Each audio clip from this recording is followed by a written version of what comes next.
Hello beautiful soul, welcome back to my channel. This is my channel, I'm from Japan, Kabayan Libra. This reading is for you. Tingnan natin ang iyong mga magaganap. Sorry. O mangyayari sa natitirang araw ng August 2025. Maraming salamat muna sa mga subscriber, new subscriber, cross-watcher, at sa mga bagong pasok dyan. Welcome na welcome kayo sa bahay ni Ate Aimee. Salamat kayo sa nakataba ng puso ninyong mga comments. At sa mga nagpa-personal reading, marami pong salamat. Kung gusto nyo na energy nyo lang talaga, ang gusto nyo makuha natin, all the details is in description below. Kunin mo lang ang sayo ha. Diyan na reading tayo. Ano man ang... Ay, nasa sayo si Kyo. Sabi ko na nga ba, lalabas na naman. Lalabas siya eh. Kasi lumabas siya kanina eh. Yung pag ganun ko. Kunin mo lang sa'yo at itapon ang hindi sa'yo. Maaring vice versa. Energy mo, energy ng person mo, energy ng malapit sa puso mo. Nangyayari, or mangyayari pala. Use your own intuition. Lawakan nyo ang inyong isipan. Energy reading tayo. Ano man ang gender mo, ano man ang edad mo. Tandaan nyo palagi, kayo pa rin ang makapagpapabago ng inyong buhay.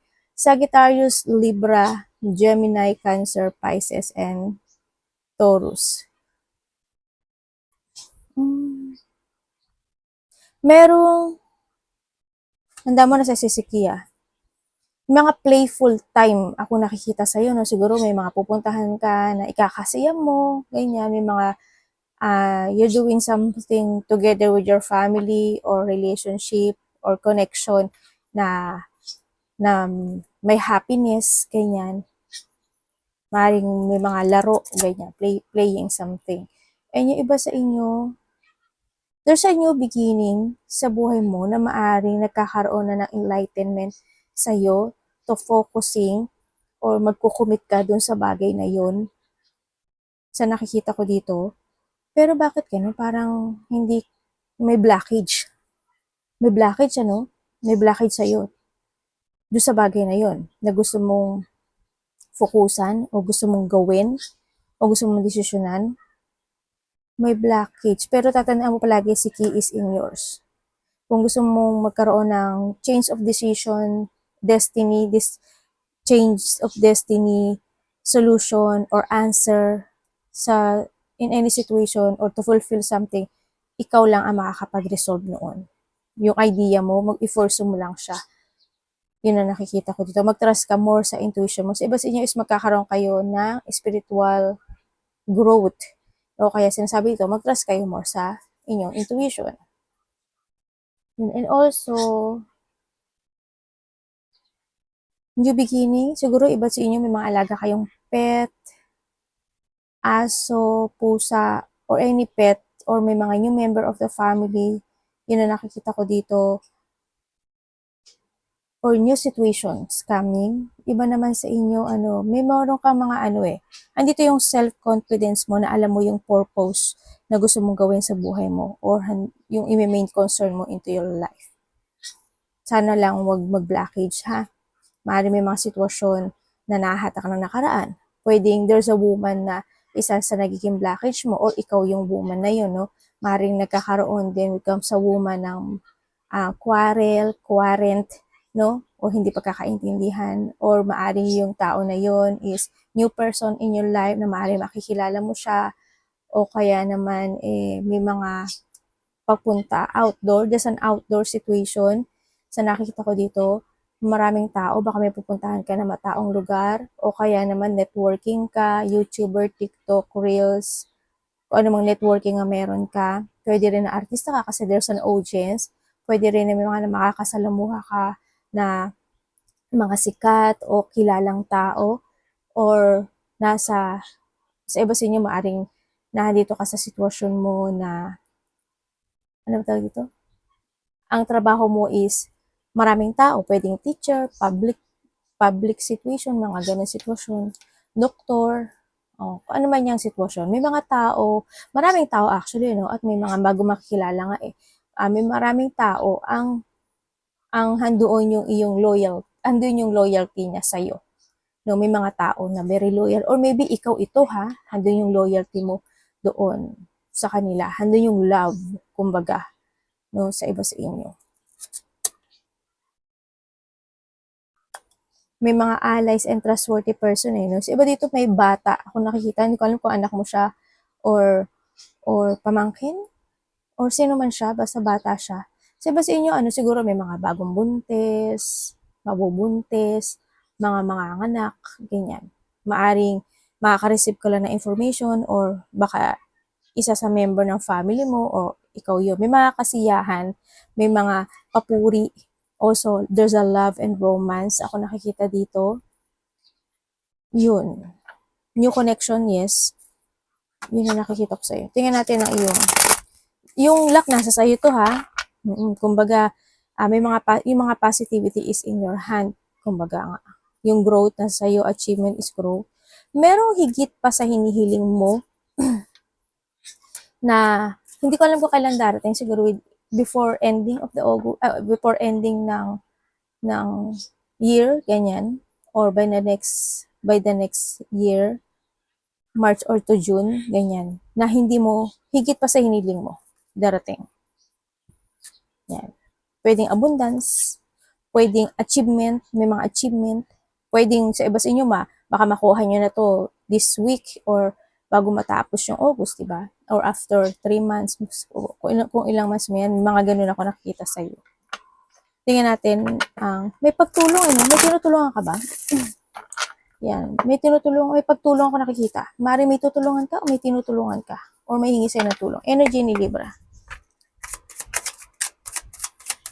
Baka naman may mga ano kayo, ano ba to?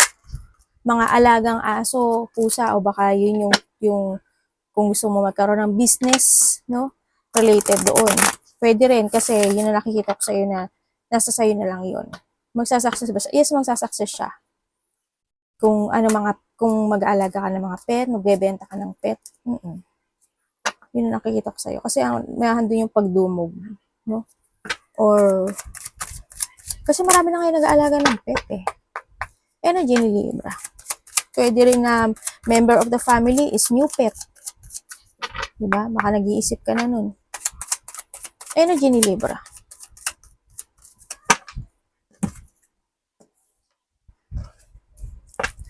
Ayan. And then, Devil, oh. Ito na nga ba eh.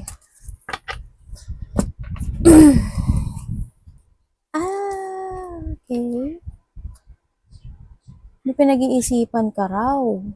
Pero kung pinag-iisipan talaga na something creativity or may mga gusto kang umpisahan, may mga gusto kang baguhin, ganyan, may mga gusto kang simulan, ganun din yun, ano.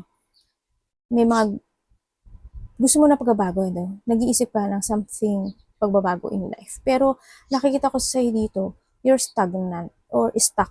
You're feeling stuck, you're feeling stagnant, you're feeling trapped in a situation. You want to create something new into your life dito sa nakikita ko dito. Kaso wala ka namang ginagawa. Pero nasa sa'yo si Kia, energy mo, andito ka rin sa sitwasyon na ano, kuhanin ko. Oo, iba dito investing. No, you want to invest. Anong nangyari dito? Anong pwede ko malaman dito?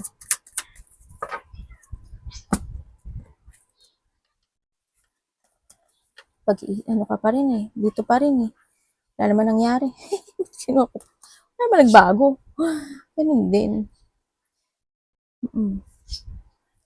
Yun ang energy nakikita ko sa iyo. Siguro iba sa inyo, andito ka sa sitwasyon mo na bari maglilinis ka, may mga paglilinis, siguro mag-aayos-ayos ka, lilinisin mo yung bahay mo, ipapagawa mo yung bahay mo, ipaparenovate mo yung bahay mo, o yung kwarto mo, ganyan. Maglilinis ka ng room, yun, may cleansing situation. Ako nakikita dito sa iyo. May paglipat din eh, no? Siguro maybe you thinking about paglipat, no? In any situation, pwedeng paglipat ng bahay, paglipat ng relasyon, paglipat ng place, ganyan. May paglipat situation or may paglipat.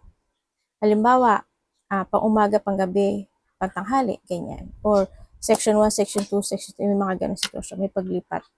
ako nakita. Yung abandoning something din sa iba sa inyo, no? Mari may mga gusto na kayo abandonahin or andito ka na sa sitwasyon mo na, ano ba to? You're starting a new journey or or you thinking, no? To start a new journey in your life. Sa iba sa inyo ganun. Ang nakikita ko to, mas more kayong magiging more relaxed, more on peace kung magkakaroon kayo ng hakbang about the decision, about dun sa sitwasyon na yun, kung mag-move kayo, mas magiging maganda yung situation mo. Sa nakita ko, there's a victory and success din kasi ako nakikita. Siguro, if you have an idea, you need to pursue. Yun, yung bagay na yun. You need to create, kung may mga, kung may mga excited pursue ka na yung idea, gawin mo. Yan, iba sa inyo is new project, yan, may mga pagtahak ng mga new journey, new energy, magkakaroon sa iba sa inyo siguro ng clarity to decide sa iba sa inyo. Kumbaga, bibigyan ka rin kasi ng sign ng taas, ano, sa nakikita ko dito, to transform or to end a situation in life. Yan, may mga ending situation ako nakita. Baka, iba kasi iba sa inyo, ano yan, resting time, baka may holiday ka, o kaya magbabakasyon ka, sa iba sa inyo, ganun. Tingnan natin, is more on revert din ang sa iba. Unexpected change coming sa iba sa inyo, ha. Parating. Parating kayo iba. Ay, ano ba yan?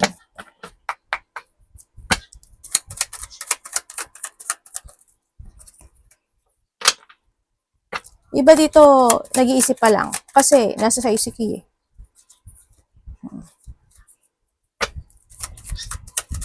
Basta, yung pagbabago ng buhay mo, nasa sa'yo mga kamay. Nasa sa'yo lang siya. Parating.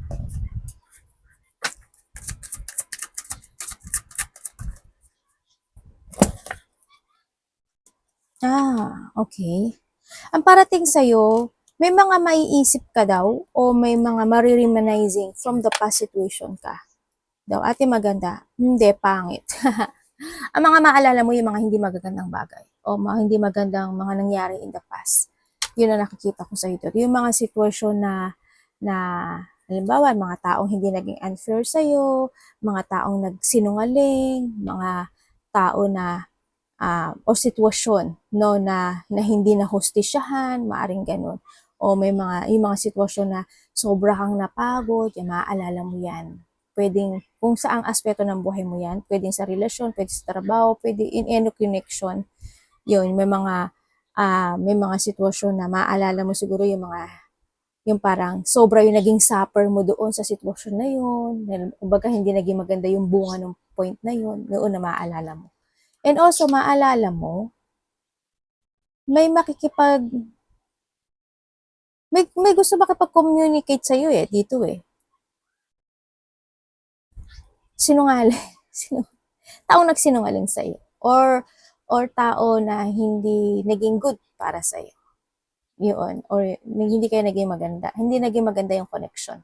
Yan, may taong gusto makipag-communicate. Maaring iniiwasan mo siya or you want to communicate sa tao pero iniiwasan ka niya. Vice versa. Hindi na nakikita ko dito.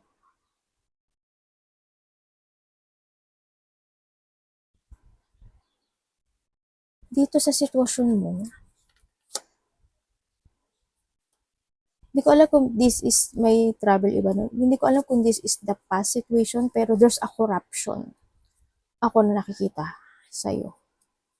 Maraming klase ang corruption Pwedeng dinaya ka sa pera, pwedeng dinaya ka in a relationship, pwedeng nagsinungaling siya, pwedeng naging unfair siya, pwede rin na basta nagkaroon ng kasamaan, no?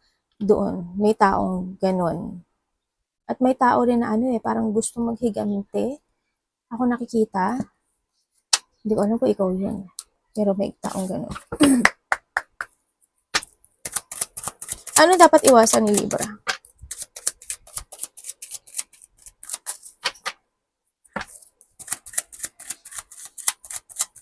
You're leaving behind something, sa nakita ko dito, parang may isang sitwasyon ka sa buhay mo na parang nai-imbalance ka doon sa sitwasyon na yun at gusto mo nang i-let go, i-leaving behind at pagod na pagod ka na. May ganong sitwasyon sa iba.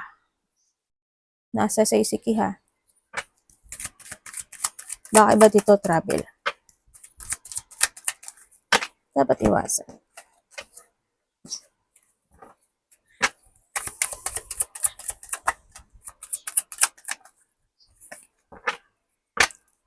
Dapat po iwasan ni Libra. Thanks. Okay, dapat mong iwasan.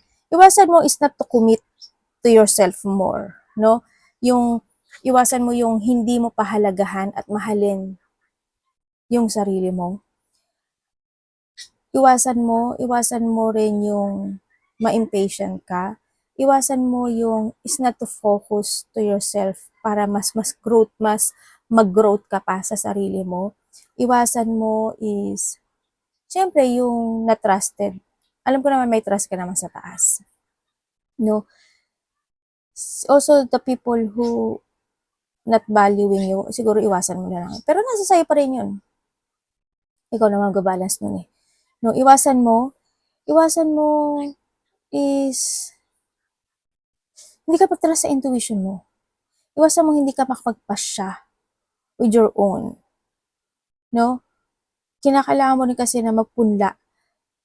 Mag-umpisa ka ng magpunla to yourself.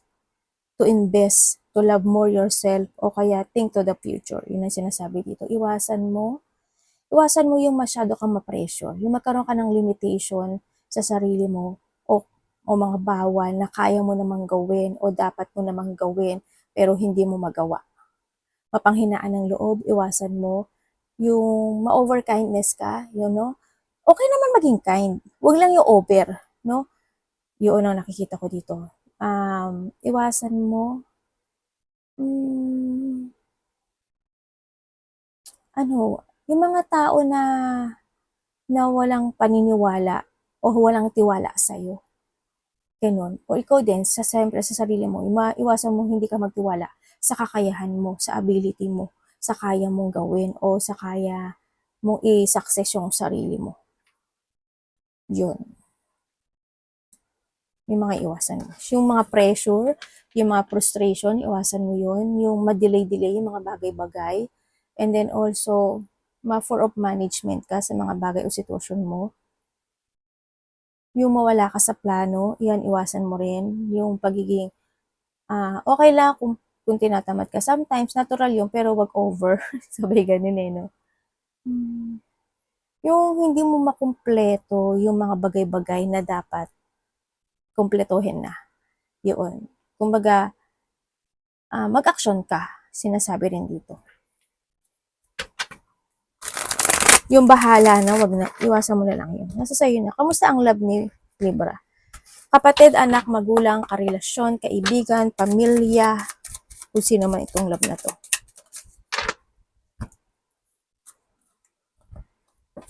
Diba dito, family?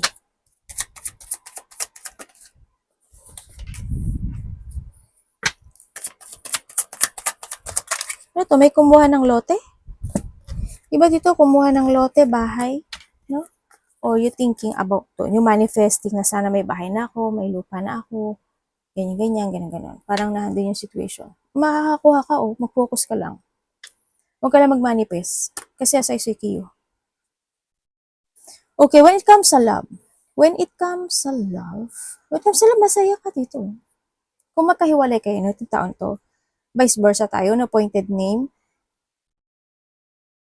gusto niya nang de-manifest na magkaroon kayo ng pagkakasundong muli, no? Or maybe this is you. Gusto niya ng union, gusto niya na getting together, mahal ka niya, hindi yung pagpapahalaga actually. Sabi niya, mahal, sandali lang. Hindi ako sure sa mahal. Pero sabi niya dito, gagawin niya ang lahat. Feeling burden,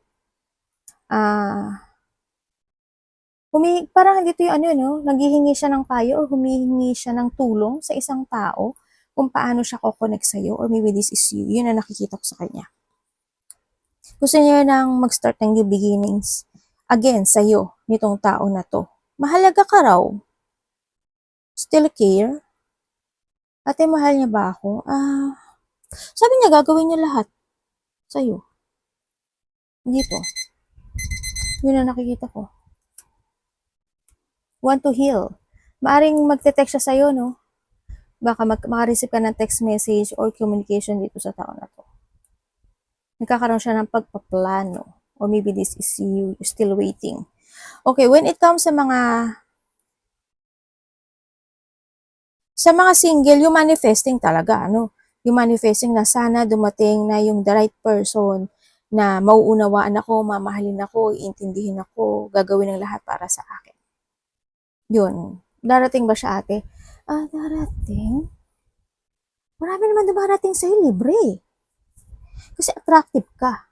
Kumbaga, you are a person na pag may lumabas, may darating. Hindi lang isa. Marami. Pag may lumabas sa isa, kumbaga attractive ka.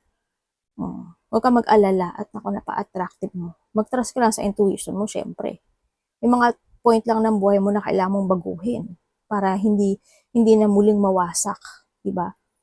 Yung love. When it comes sa relationship, masaya kayo sa nakikita ko dito.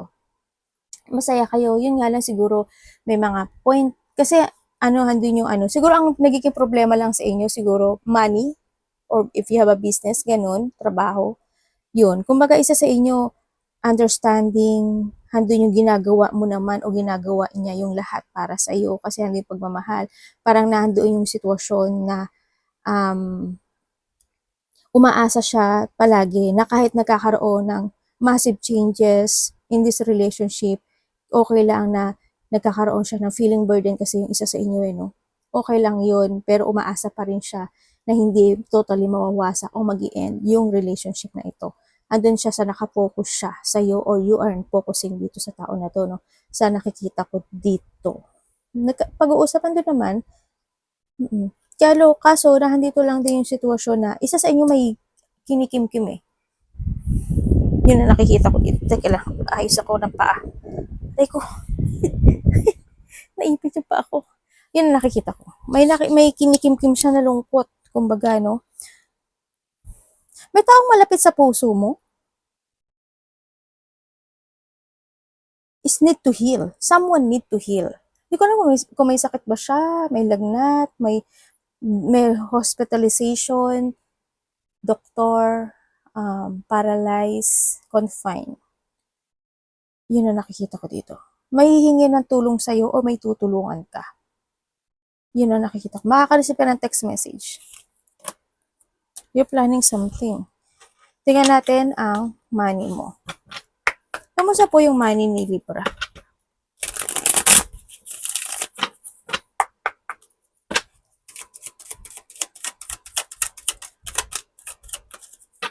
Iba sa inyo is magkakaroon ng mga celebration. No, siguro within the 4 days, 4 weeks, 4 months, maring ganun, may mga celebration, getting together, pwedeng close relationship, family unity, reunion, may mga fun, happiness, enjoyment, or hindi yung may mga surprise parties event. Mayroon kaming home no? Maaring ikaw yung uwi ng Pinas or uwi ka ng probinsya or Pinas or someone is parating, vice versa tayo. Ganon. May mga pupuntahan din na iba na related to kasal. Pwede rin may mga pag-uusapan related sa kasal. You will enjoy the fruit of your labor and success, no? Sa nakikita ko rin dito sa iba sa inyo. May mga achievement, malaki man o maliit yung goal na yan, there's an achievement coming sa iba sa inyo. Congratulations. Pera ni ano?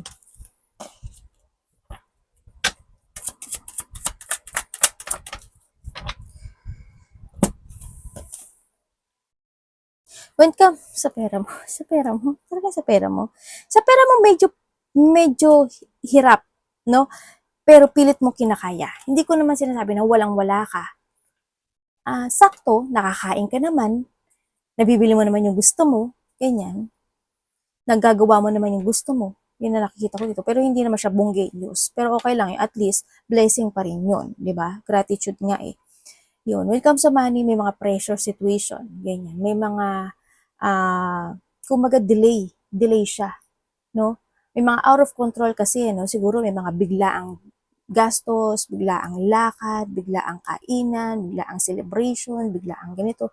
May mga out of control situation kasi. Maaring ganun na kailangang gawin o bayaran. No, delay siya to success sa iba sa inyo. Medyo stagnant pa siya. May mga bad timing situation sa iba dito. Siguro andun din na kailangan masyado kang mas need to maghigpit. Ako nakikita sa iyo dito medyo painful ang nakikita ko to, pero pinipilit mo naman kayanin kahit pa paano. Yun, nagiging slow kasi siya, no? Lack of speed yung iyong money, kumbaga. No, o pwede rin na nandito na naghihigpit ka pero napipressure ka kasi hindi mo alam paano pa magsasuccess more. Pero maghintay ka na, by September, medyo makakahinga ka na. Medyo magiging okay. Hindi man siya ganun kabonggenyos, pero magiging okay by September yung kaperahan mo. Medyo makakahinga ka o makakaluwag. Ganyan. Any opportunity pa kay Libra. Kasi nasa sayo rin naman si Ki. Diba? Any opportunity pa kay Libra.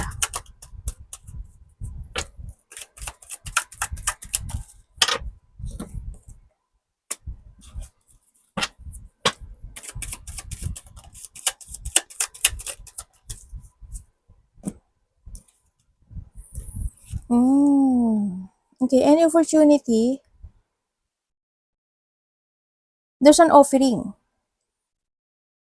No? There's an offering na pakikipagbate sa'yo. May tao makikipagbate o makikipag-ayos o reconciliation. Ako nakikita dito. Yan. Siya ba dito, offering? Offering siya. Iba dito opportunity to. Kasi nandito si Ki. Yan. Kumbaga, andin yung opportunity na kailangan mo magdesisyon dito kung gagawin mo siya or hindi. O you want to end a situation o to begin your cycle. Maaring ganun sa iba. Sa iba, dito kasi,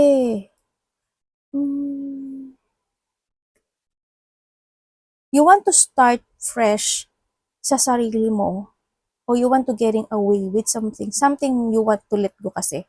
Ako nakikita ito, pero ang nakikita ko sa'yo dito, you're stuck. Nagkakaroon ka ng dissatisfaction or maraming tumatakbong questioning with comes sa sarili mo, no? Handuin yung sitwasyon na yon na maaari naghihintay ka ng sign, ganyan, or handin yung on and off of action mo with comes dito sa situation na to. You want to heal something o gusto mong magkaroon ng pagbabago sa isang sitwasyon mo sa buhay. Pero ang sinasabi kasi dito, kasi pero tayong territory, nasa sa'yo yung desisyon na yun kung gusto mong magkaroon ng pagbabago sa buhay mo or to change your destination kung sa mga aspeto ng buhay mo yan. No, kumbaga sinasabi rin kasi ni universe dito ay always offering you na opportunity kumbaga ay palagi mo daw siyang nare-reject or maari naman na not willing to let go ka lang sa mga interest mo na meron ka sa ngayon o hindi mo lang siguro din nare-recognize yung message niya sa'yo. Diba? Yung ikaw sa mga sign, sa panaginip, by the song, kahit sa mga sign na nakikita mo. Yun ang nakikita ko. So, iba yung nalo-loss of thought kayo dito. Kumbaga, may mga sitwasyon din na nagkakaroon ng rejection o nire-reject nyo talaga sa iba sa inyo. No? Pwede rin yung intuition nyo, nire-reject nyo. Diba? Advice.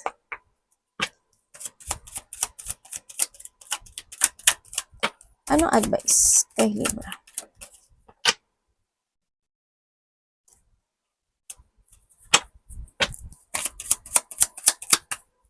Universe, tingnan ko nga.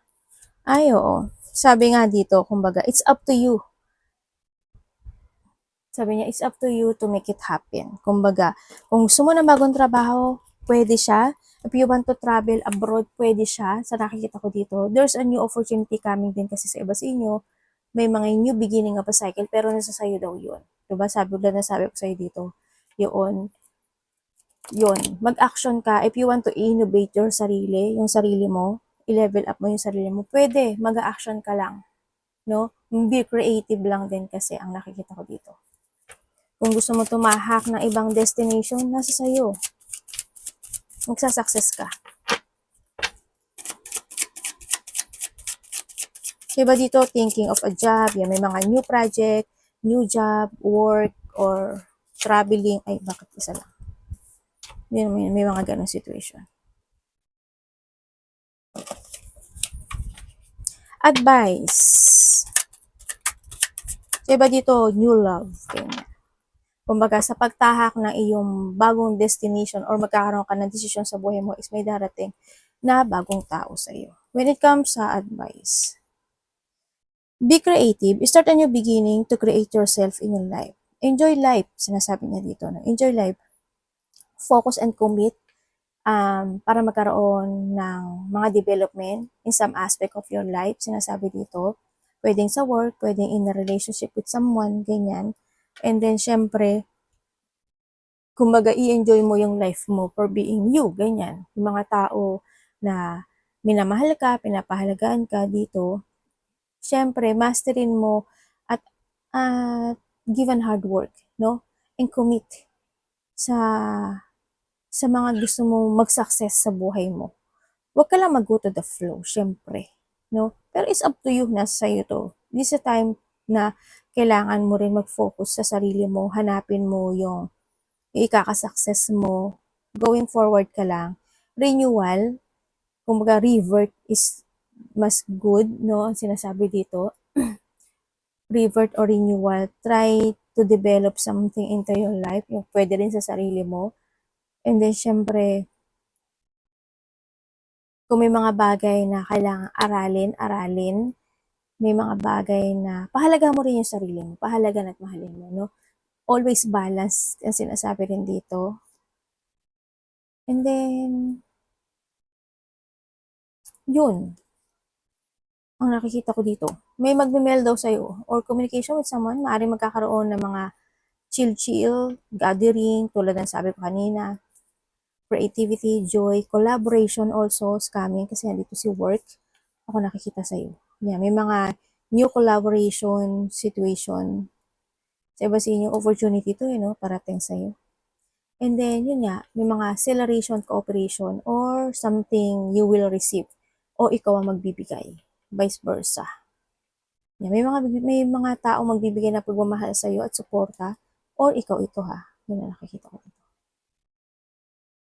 Baka iba dito magchichill-chill kayo ng mga kasama mo sa trabaho, kakain kayo sa labas, iinom kayo sa labas, mag-enjoy kayo in life, gano'n. Arigatou naman si God bless.